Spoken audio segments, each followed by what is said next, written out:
Well, hello, folks. As you can see, we have Aristo with us again today, and he has chosen a title, and it's interesting, More Than Meets the All-Seeing Eye. Aristo, thank you for being here, and take it away. Thanks once again, Ron. The title is probably going to be the most interesting thing I'm going to say in this video. Now, who knows? Who knows? But we do try. So I was watching the some Max Igan video yesterday.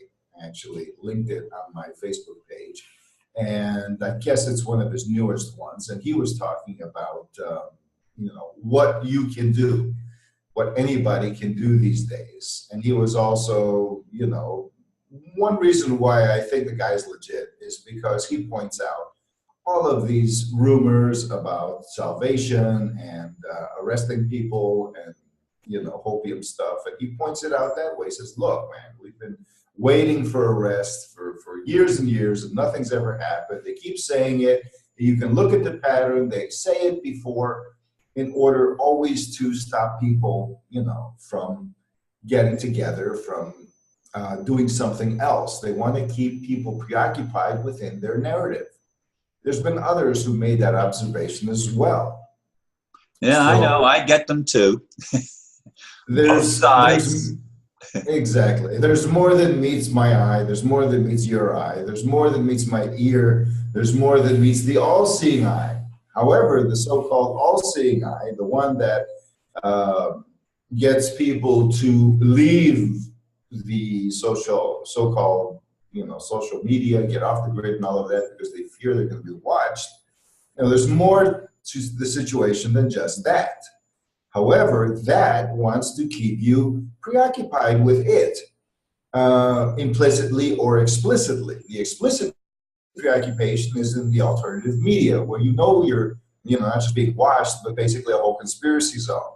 However, the conspiracy itself is framed by the establishment for the most part. They can't lie completely about it, but you don't know what the real conspiracy is, what the real situation. You're not sure. There's evidence to this, that, or the other, but then those who are against any form of conspiracy will give you their evidence that there is no conspiracy, that it's all in your head.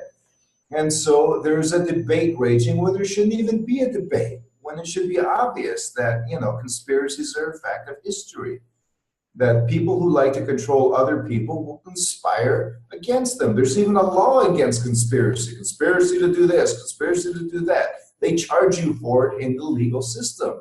So conspiracy is not just a matter of, some low-life character. It's a matter of any human being who has a criminal intent and believes they can get away with it will prepare. And preparation to commit a crime is conspiracy. That's my definition of it. Maybe it's the definition of it. Preparation to commit a crime, whether it's strategic, tactical, or, logistical. So it is like a military operation in a way. So we are under a military regime of sorts, and it's a historically, shall we say, pervasive one. So we, like in all these videos, in all our talks, I go, look at your conditioning. If you look at spirituality, if you look at the Hinduism, Eastern spirituality especially, even Western spirituality, but mostly the Eastern stuff, Buddhism, Tantra, it's all about eliminating or reversing, repressing conditioning. That's the definition of yoga, how do you say, eliminate or negate the perturbations or distortions of the mind, the programming, the misconceptions, Yes, and the alternative is denial. Exactly. The alternative is the how shall we say, anti-discernment dynamics of the mind, the whatever keeps you from naturally discerning, because it imposes something else. And again, you yourself have an ongoing debate with people between shall we be negative or shall we be positive. But the thing is, well, why do we have to be one or the other all the time? Why can't Why do we have to label things as negative or positive? Well, that's what they say. Everybody says, well, we can't label them as negative or positive. Well, if you bitch about something, it's negative. If you praise it and are happy about something, it's positive. It's a simple description of your own response. You know, that's it. So you always want to be happy. You never want to be unhappy. You say, if something sucks, if I focus on it, then it's going to continue to suck. You know, yeah, but you know what happens with leprosy? Your nerves get dead. So the bacteria doesn't actually make you rot and kill you. What happens is you don't pay attention to the pain of cutting yourself, and it gets infected and your limb rots and falls off because your nerves are deadened. You don't experience pain. This is what pain does biologically. It saves our asses because we pay attention.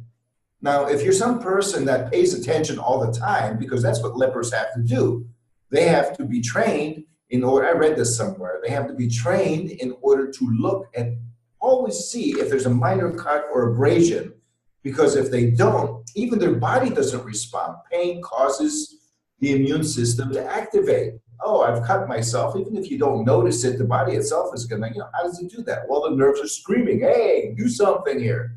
So it sends cells, it sends this and that and the other. The leper, however, doesn't have that happen. To them, whether it cuts itself, the cells are screaming, hey, something's happened, but nobody's listening. So if a little tiny bacteria is going to go in, which is no big deal for a normal person, and it's going to eat them alive. This is what happens with denial. You don't feel anything. You're always seemingly happy, but you're neglecting something that's going on that needs your attention. So you're either going to pay attention all the time, everywhere, and be that sensitive and deal with the situation as they come, and then you're going to be very busy. You see, pain is working in your favor, unless you deal with everything else until it really needs your attention. So you don't have to deal with it. But if you don't have pain, you're going to have to pay attention all the time to everything, and that's kind of, that's kind of neurotic if you have to do that. So but on the other hand, there is the other hand, and the other hand is that if somebody goes around and complains all the time, if you are John the Baptist crying for people to repent, but you yourself are not practicing what you're preaching, then you basically want everybody else to do the work for you. Everybody else to relieve you're in denial of your own issues and your own reluctance to deal with your own issues, to take responsibility for the situation. Because God helps those who help themselves. If you don't help yourself, then God isn't going to help you.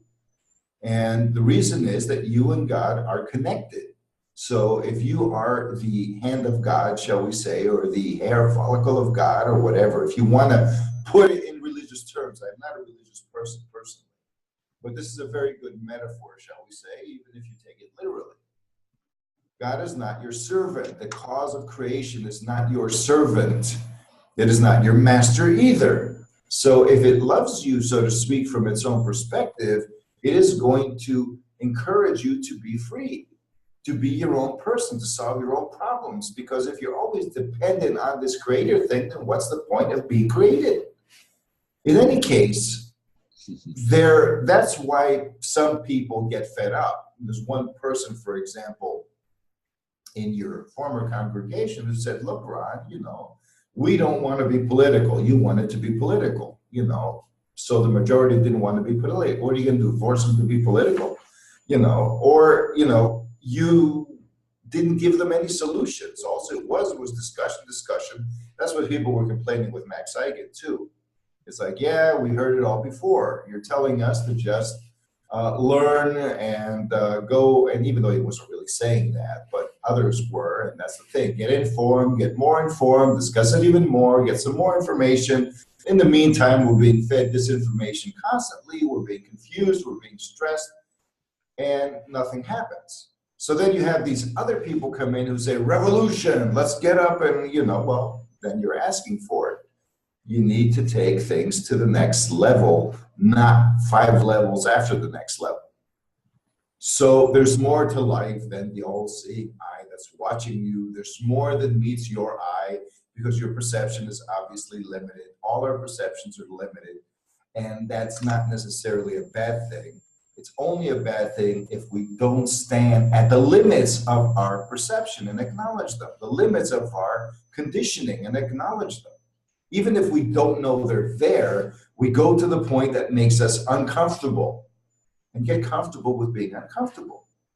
Because then you adapt to a situation and become stronger. That's how nature works, basically. Nature is not so conscious until basically, I believe, we become conscious and we help nature along in our own way. That's another story. But nature will say, okay, here's a problem, all of you biological beings, the environment is this way now, you all better somehow adapt to it. This is a stimulus. You're not adapted, it's not in harmony with you. Well, it's time to step it up until you are adapted. But in between where you are now and where you need to be, there's going to be a period of discomfort. This discomfort is actually motivational. It's like pain. If you didn't have pain, you wouldn't be avoiding any situations. If you didn't have pleasure, you wouldn't be attracted to any situations. And again, some people say, oh, that's like the rod and the carrot. Somebody is giving me pleasure to make me go somewhere and giving me pain to make me no. It's you, your own being, that has set this up, because these are simply your ways of being attracted to something and being repelled by it. The pain isn't something that's making you do something. It is the result of the situation itself. It is the representation of the situation. Attraction and pleasure are the one and the same thing. There's just attraction is a concept, and pleasure is the experience of the concept.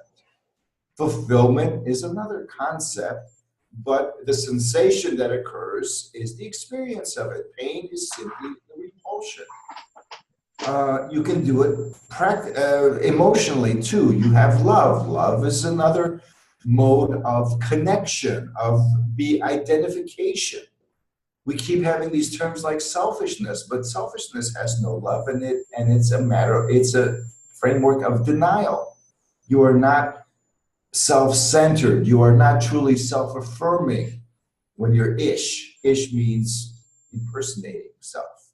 So it's really not selfness. It's self-ish, like the self, but not quite, an artificial self-centeredness. So true self-centeredness is self-loving, it's loving others, but at the same time, you don't always have to be attracted. So that natural state may also have rage, may also have fear, may also have anger, may also have rage and anger, same thing, may also have hatred. Because hatred is a repulsion. Within the field of your being, there are many things. And you're modifying that field of experience as a creative being in order to reach your own ideal state, to be able to move toward it, to resolve the situation. So we are in a grand crisis, a crossroad of existence in the situation where we find ourselves in this world. And many people complain and complain and complain, even though, relatively speaking, compared to many other people on this planet, they really, really have it good.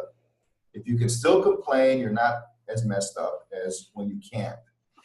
When you're so victimized that you can't even peep, can't even say anything, all you want to do is die. And you'll feel lucky if you do. I'm not saying that people should accept their state. I'm saying that instead of complaining, introspection is a much more practical, a much more useful, and a much more empowering way of moving on through these things, moving through these challenges. So it's not that everybody is complaining. It's like the few that do have a loud voice, and it's an annoying voice. And I don't want to turn off my computer to shut off all the other voices that are, useful, when these annoying voices are constantly interjecting. So I block them out. But if I block them out, then everybody they're connected to that is not my so-called friend or whatever, they're going to be blocked out too. So in a way, it's almost like, well, I really don't want to block anything out. I want to be able to observe, because that's the thing. Blocking out is a very big temptation that social media teaches us. And I don't blame anybody for doing so, because in the end, it's almost like you have to, or else you go crazy. On the other hand, if you keep blocking and blocking and blocking, you're just going to be left with a circle of people who are mirrors of you as you are now, not as you need to be. So these mirrors of you will just lead you around in circles. They will not challenge you. Yeah. So My problem is I see situations and feel powerless individually to do anything about it. I mean, that's why I keep calling on God to do something, because God is supposed to be the one that's omnipotent.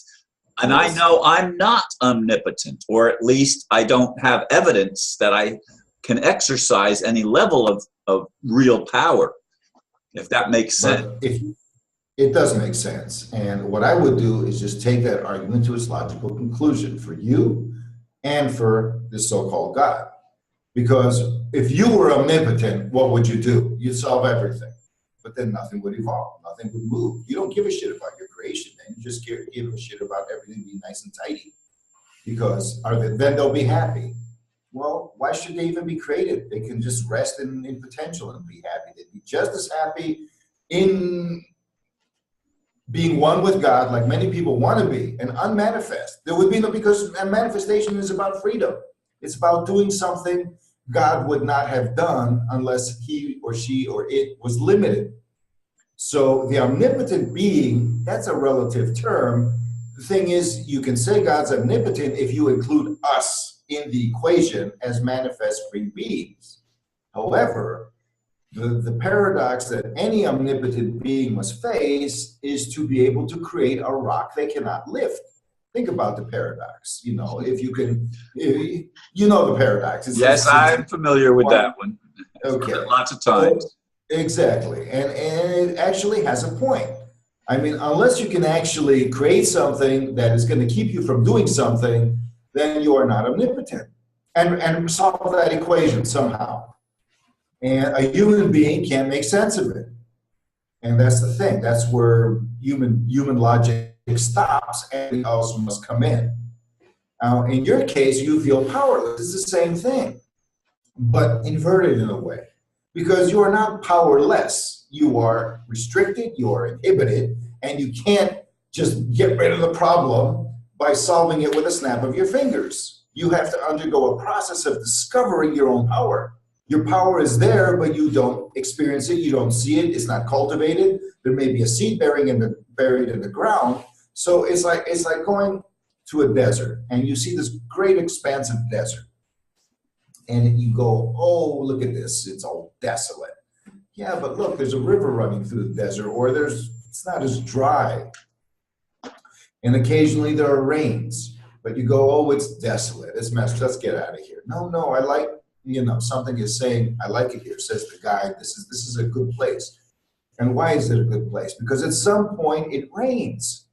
One day it rains, and maybe a river is brought in through irrigation or something happens.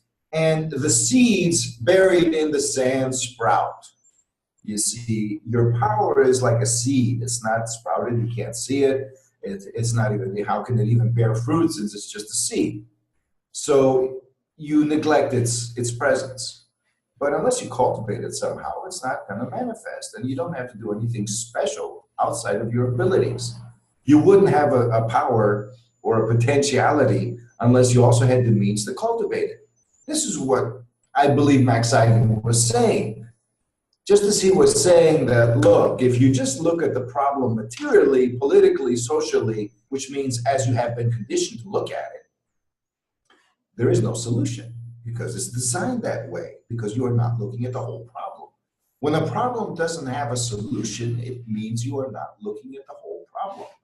Or you are looking at the problem in a way that doesn't have an aspect. The solution is not in the way you're looking at the problem.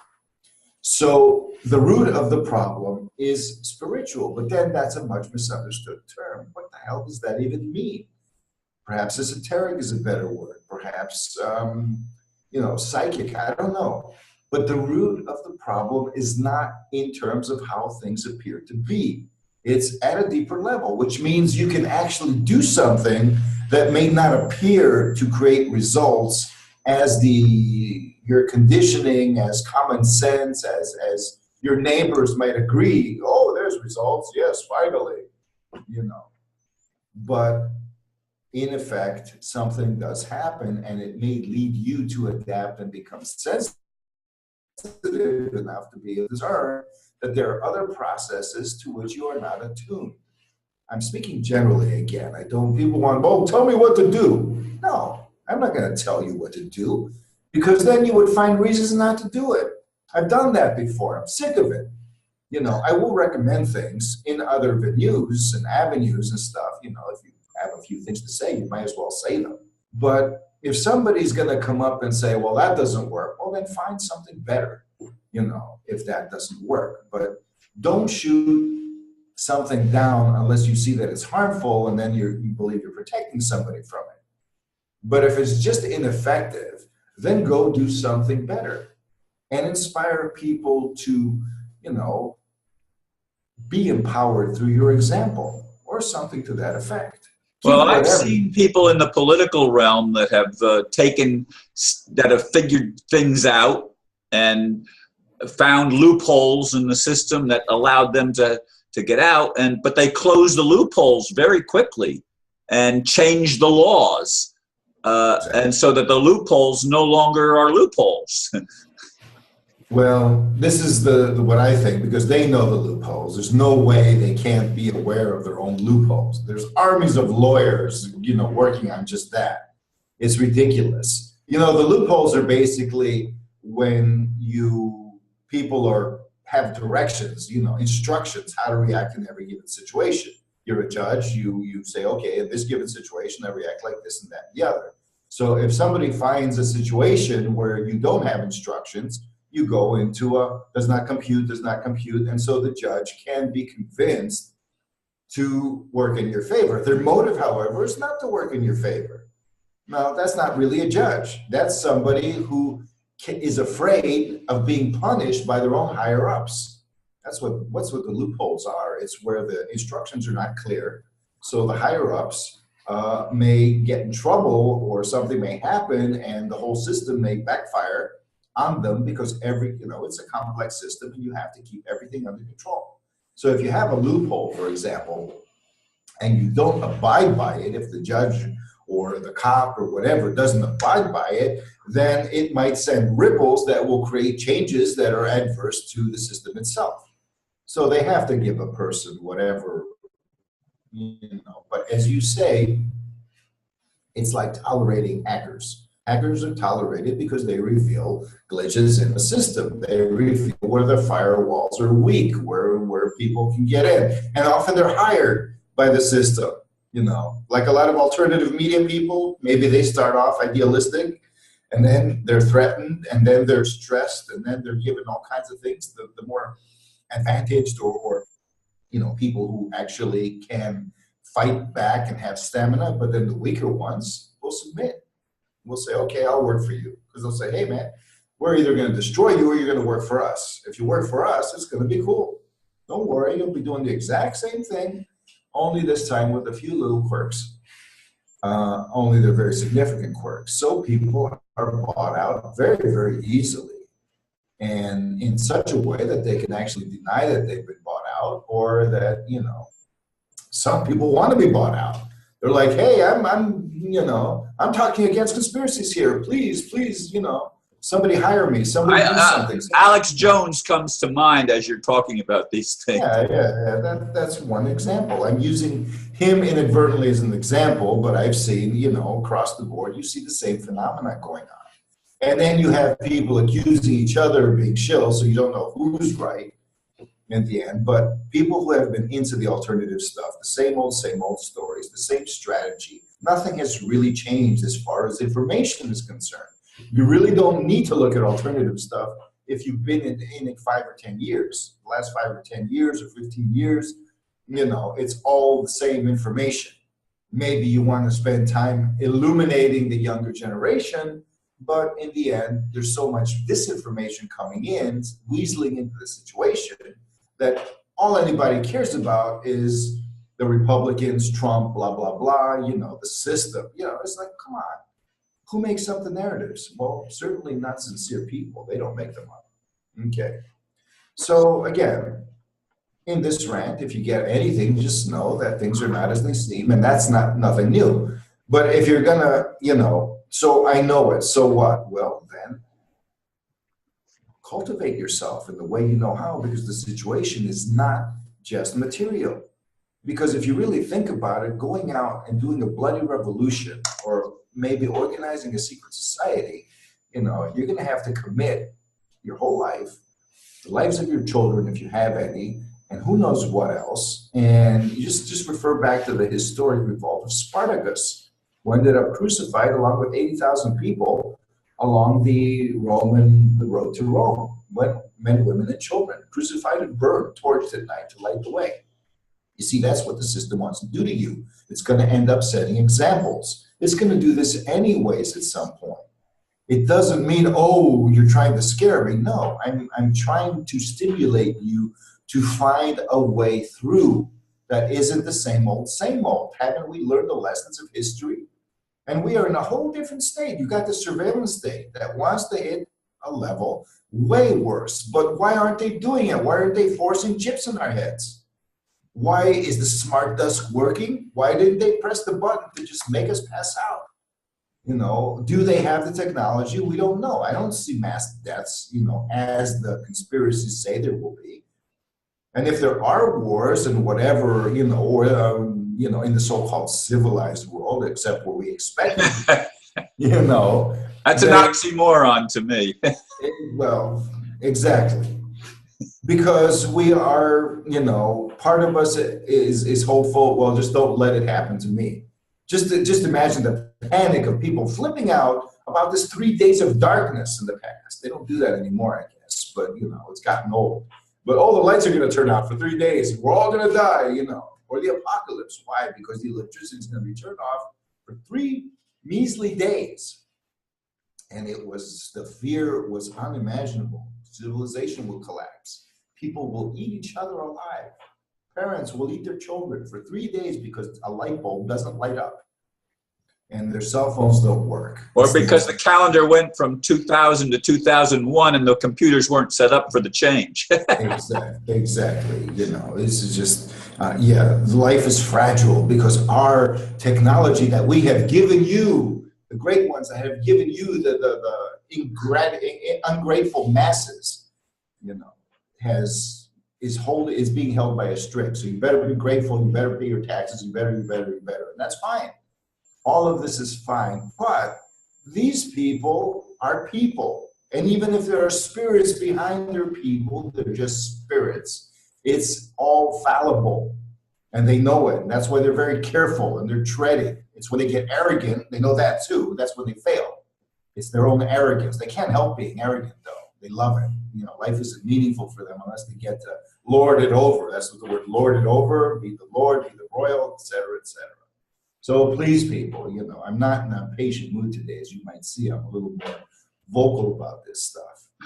So please, you know, just sit back and be introspective to figure shit out on your own. You have a mind. There's more than meets the eye, and question your own assumptions always. Not everybody else's assumptions. Fuck that. That has nothing to do with anything. For the time being, just question your own assumptions. You don't have to second guess yourself when you do that, because at some point you come to a conclusion.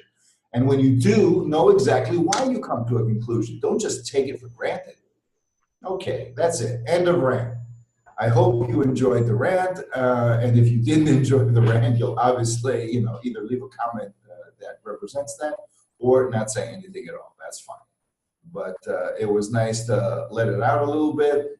And I hope we will do it again someday.